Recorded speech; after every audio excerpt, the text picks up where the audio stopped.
हमारे चैनल पर वेलकम। आज हम आपको साउथ अफ्रीका की 10 ऐसी कम जानी पहचानी जगहों की एक एक्साइटिंग जर्नी पर ले जा रहे हैं। एंड तक जरूर देखना, क्योंकि हमारे पास कुछ फन क्वेश्चंस भी होंगे। देखो, मैं बहुत जगह घूमा हूँ, बहुत कुछ देखा है, पर साउथ अफ्रीका वो तो नेक्स्ट लेवल है यार। लोग केप टाउन, क्रूगर, मतलब यूजुअल जगहों की ही बातें करते हैं, और हाँ, वो हैं भी बढ़िया, इनफैक्ट फिनोमिनल है। लेकिन इस कंट्री का एक और साइड है जो ज्यादा वाइल्ड है, ज्यादा ऑथेंटिक है, ज्यादा ऐसा साइड जिसे ज्यादातर गाइड बुक्स मुश्किल से ही मेंशन करती है। ये वीडियो उसी के बारे में है। ये सिर्फ एक लिस्ट नहीं है, ये एक इनविटेशन है। एक इनविटेशन है कुछ हटके करने का, थोड़ा और एक्सप्लोर करने का, वो चीजें देखने का जो आपको स्पीचलेस कर दें। इसलिए नहीं कि वो फेमस हैं, बल्कि इसलिए कि वो अनबिलीवेबली ऑथेंटिक हैं।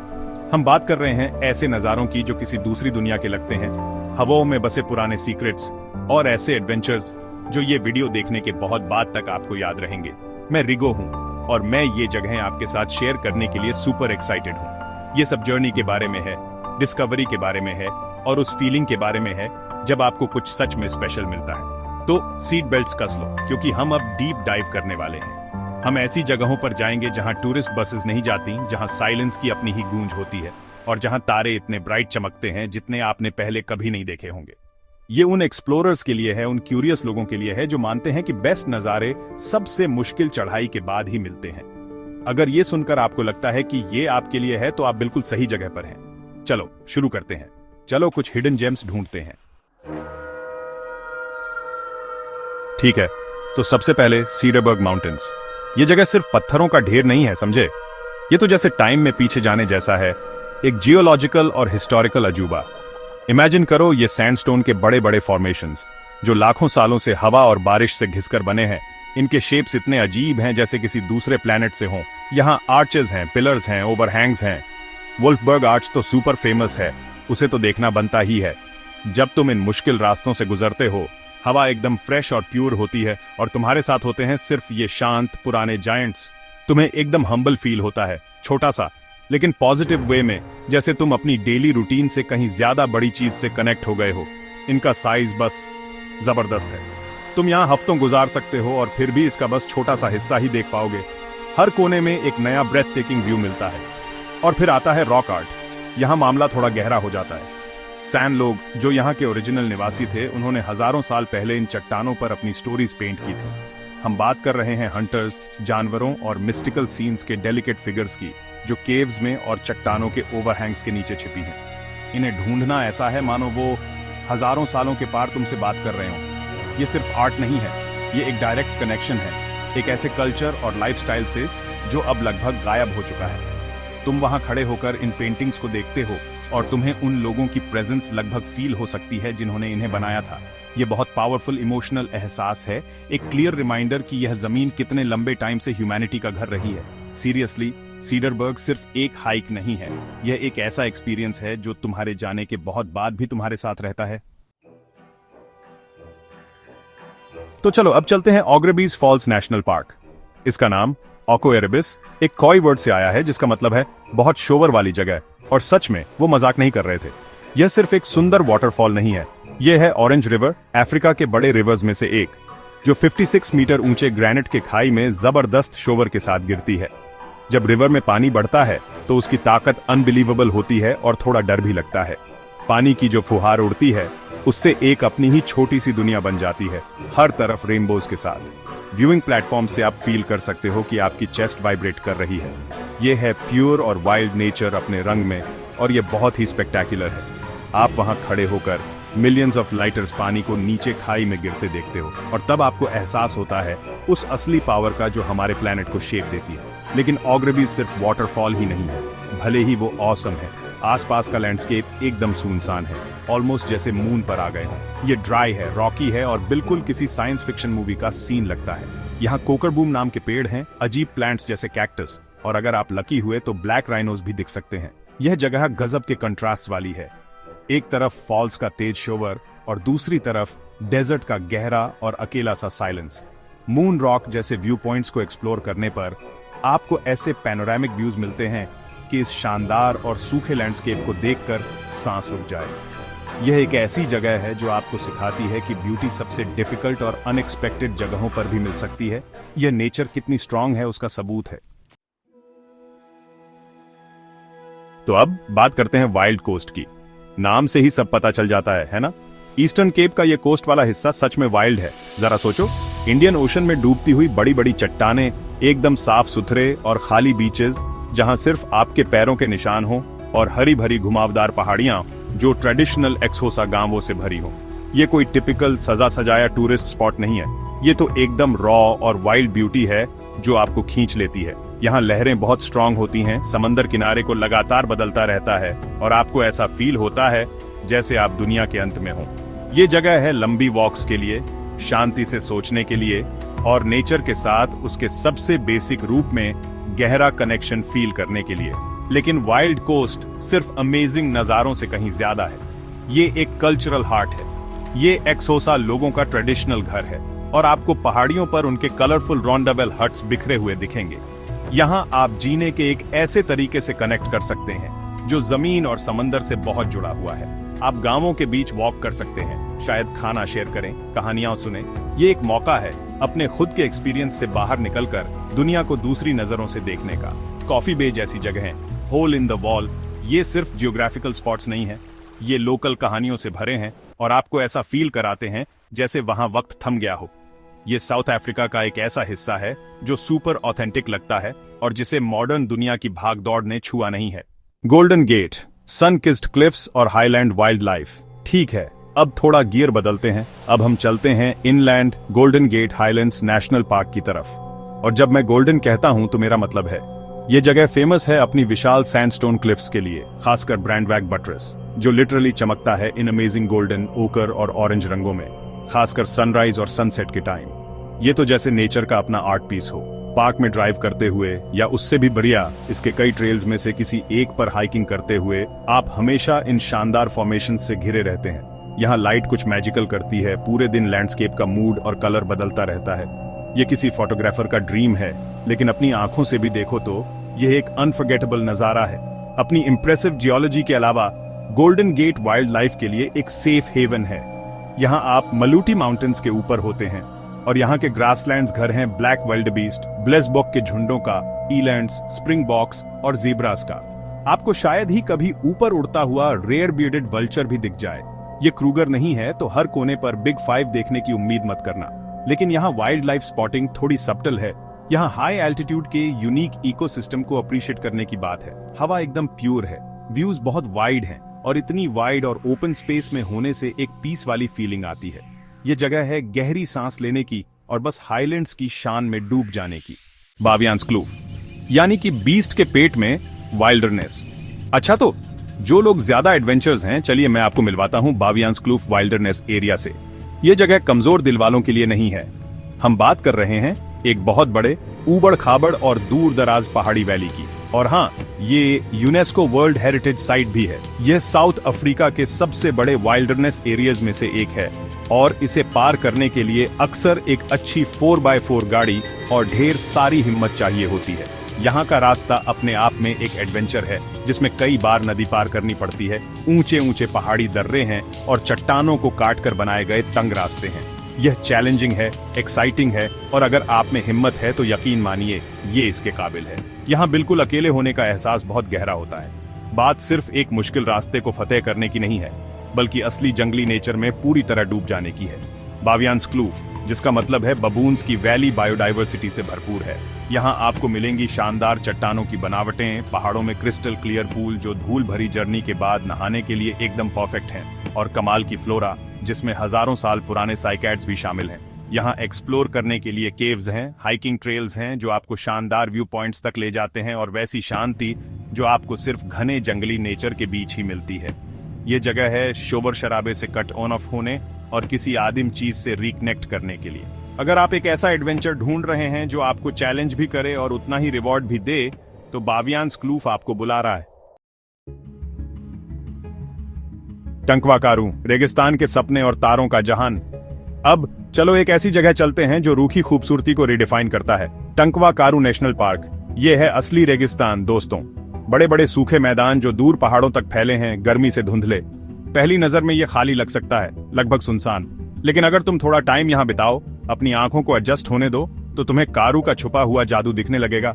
रेगिस्तान के मजबूत पौधों की हिम्मत, वो गजब की शांति जिसे सिर्फ हवा या किसी दूर उड़ते पंछी की आवाज ही तोड़ती है। ये एक ऐसा लैंडस्केप है जो सारी फालतू चीजें हटा देता है और तुम्हें बहुत ज्यादा शांति और खुलेपन का एहसास दिलाता है। दिन के टाइम गर्मी बहुत तेज हो सकती है जिससे होराइजन पर मिराजेस बन जाते हैं, लेकिन टंकवा कारू में असली शो तो तब शुरू होता है जब सूरज ढलता है। सबसे इतना दूर होने की वजह से और लाइट पोल्यूशन ना होने के कारण ये जगह दुनिया की बेस्ट जगहों में से एक है तारे देखने के लिए। मैं बात कर रहा हूँ इतने काले और साफ आसमान की कि मिल्की वे ऐसी लगती है जैसे हाथ बढ़ाकर छू लोगे।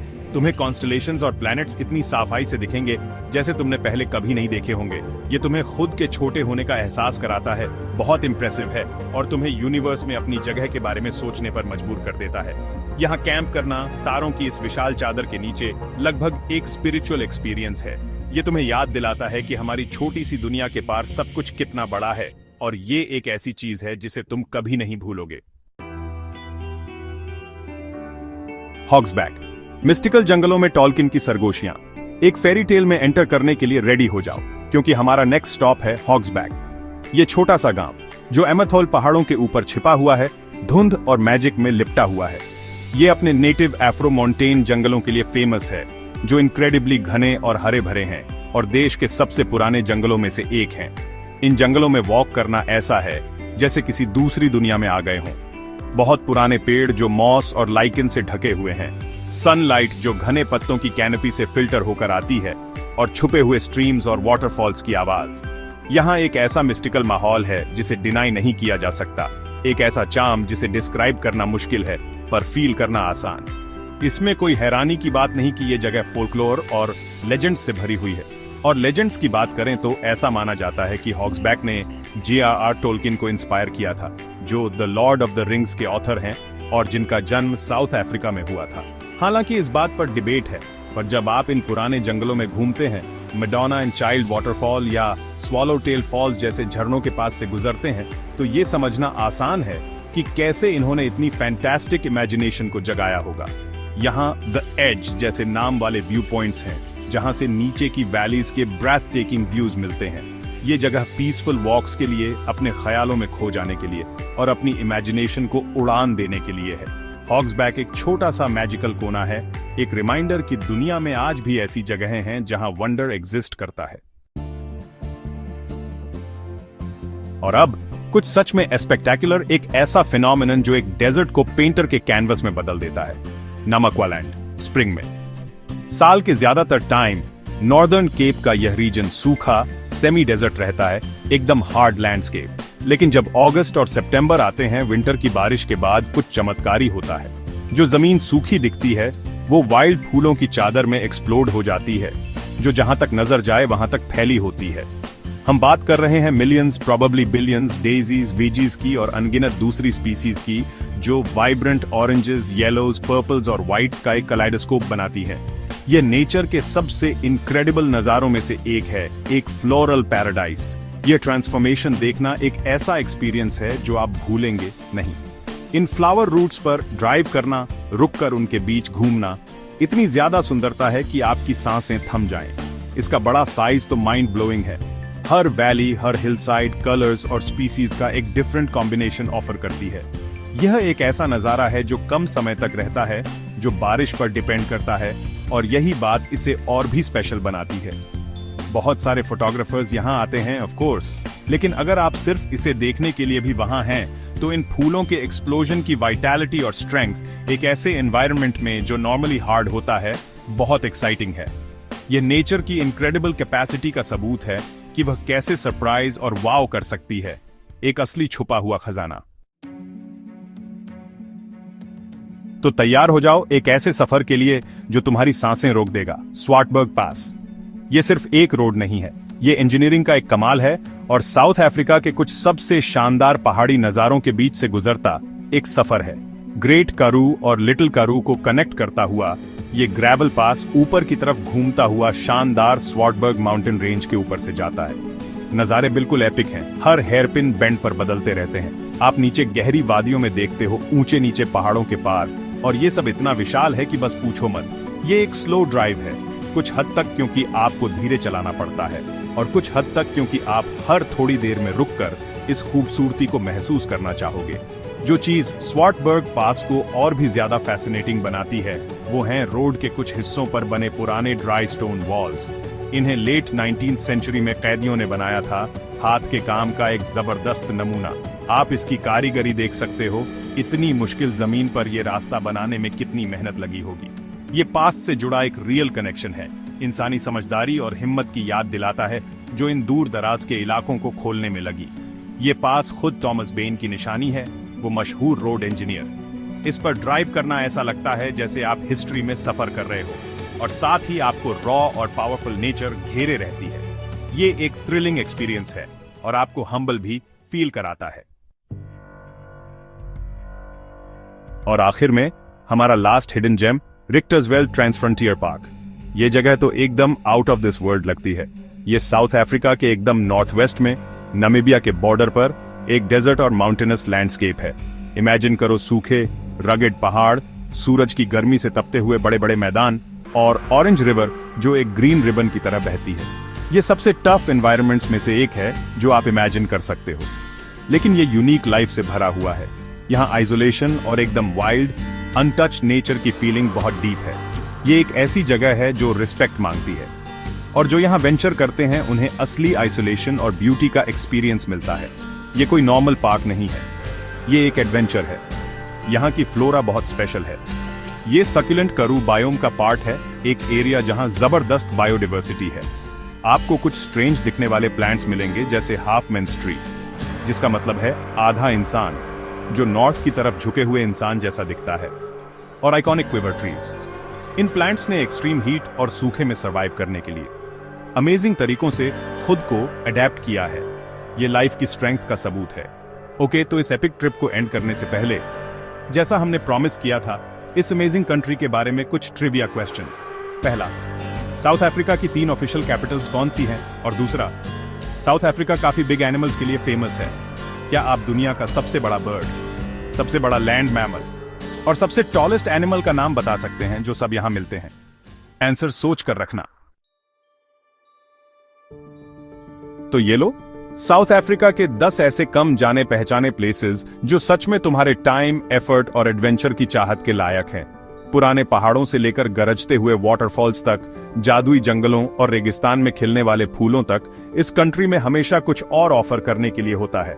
बाय द वे, हमारे सवालों के जवाब साउथ अफ्रीका की 3 कैपिटल्स हैं, प्रिटोरिया, केप टाउन और ब्लमफॉन्टेन। और वो बड़े एनिमल्स, ऑस्ट्रिच, अफ्रीकन एलिफेंट और जिराफ।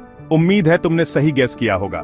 ये ट्रिप उन चीजों को डिस्कवर करने के बारे में था जो आसानी से नजर नहीं आती, और उम्मीद है इसने तुम्हें भी ऐसा ही करने के लिए एनकरेज किया होगा। तुम जहां भी ट्रैवल करो, दुनिया ऐसे ही छुपे हुए कोनों से भरी पड़ी है। ये वो साइट्स हैं जो ट्रैवल ब्रोशर्स के फ्रंट पेज पर नहीं होती, पर इनमें बहुत सारी ब्यूटी और बहुत सारी स्टोरीज छिपी होती हैं। उन्हें ढूंढना, उन्हें एक्सपीरियंस करना, मेरे लिए तो यही सब कुछ है, और ये सब तुम्हारे साथ शेयर करना मुझे बहुत पसंद है। साउथ अफ्रीका सच में एक स्पेशल जगह है। इसकी एक सोल है, एक हार्ट बीट है जो इन ज्यादा वाइल्ड इलाकों में फील होती है। तो अगर तुम कोई ट्रिप प्लान कर रहे हो तो शायद तुम इनमें से 1 या 2 साइट्स अपनी लिस्ट में ऐड कर सकते हो, या इससे भी बेहतर अपने खुद के हिडन ट्रेजर्स ढूंढो। देखने के लिए थैंक्स। अगर ये वीडियो पसंद आया हो तो लाइक करना, शेयर करना और सब्सक्राइब करना मत भूलना। और भी अमेजिंग कंटेंट के लिए सीरियसली सब्सक्राइब बटन दबा दो, क्योंकि हमारे पास एक्सप्लोर करने के लिए बहुत कुछ है और बहुत सी स्टोरीज हैं सुनाने के लिए। नीचे कमेंट करो अगर तुम इनमें से किसी भी साइट पर गए हो, या अगर तुम साउथ अफ्रीका की कोई और हिडन प्लेसेस जानते हो जिनके बारे में हमें पता होना चाहिए। कन्वर्सेशन जारी रहनी चाहिए। तब तक क्यूरियस रहो, एक्सप्लोर करते रहो। अगली बार मिलते हैं।